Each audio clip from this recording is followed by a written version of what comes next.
Chapter 1. The Dung Heap. When animal droppings and garbage and spoiled straw are piled up in a great heap, the rotting and moiling give forth heat. Usually no one gets close enough to notice because of the stench. But the girl noticed and, on that frosty night, burrowed deep in the warm, rotting muck, heedless of the smell. In any event, the dung heap probably smelled little worse than everything else in her life. The food scraps scavenged from the kitchen yards, the stables and the sties she slept in when she could, and her own unwashed, unnourished, unloved, and unlovely body.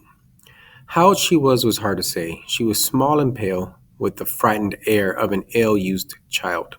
But her scrawny, underfed body did give off a hint of a woman, so perhaps she was 12 or 13.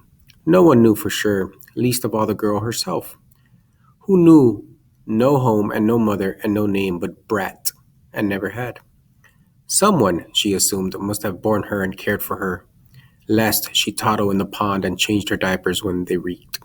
But as long as she could remember, Brat had lived on her own by what means she could, stealing an onion here or helping with the harvest there, in exchange for a night on the stable floor.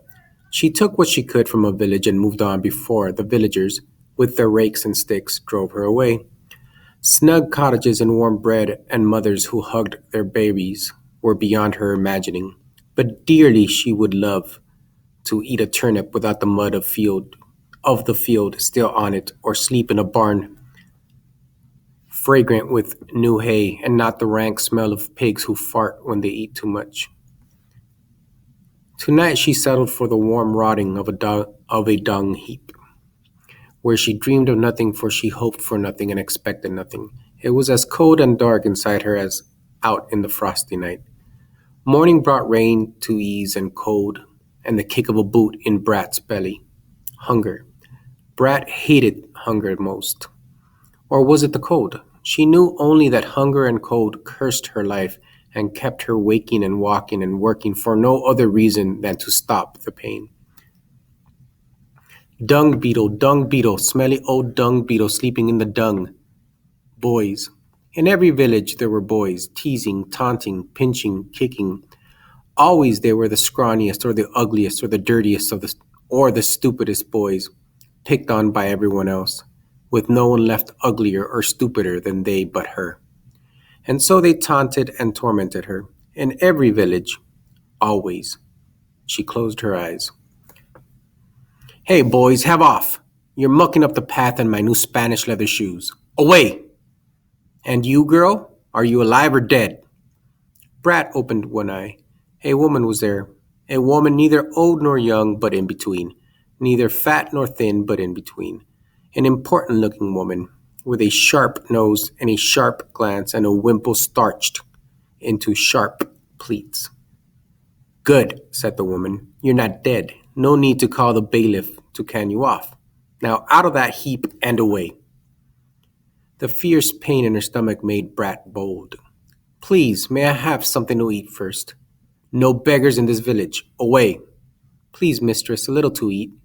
Those who don't work don't eat. Brat opened her eye to show her eagerness and energy. I will work, mistress. I am stronger and smarter than I seem. Smart enough to use the heat from the dung heap, I see. What can you do? Anything, mistress, and I don't eat much. The woman's sharp nose smelled hunger, which she could use to her own greedy purpose. Get up then, girl. You do put me in mind of a dung beetle burrowing in that heap. Get up, beetle, and I may yet find something for you to do. So Brat, newly christened Beetle, got up, and the sharp lady found some work for her to do, and rewarded her with dry bread and half a mug of sour ale, which tasted so sweet to the girl that she slept in the dung heap another night, hoping for more work and more bread on the morrow. The morrow means tomorrow. And there was more work, sweeping the lady's earth floor and washing her linen in the stream and carrying her bundles to those cottages where a new baby was expected, for the sharp lady was a midwife.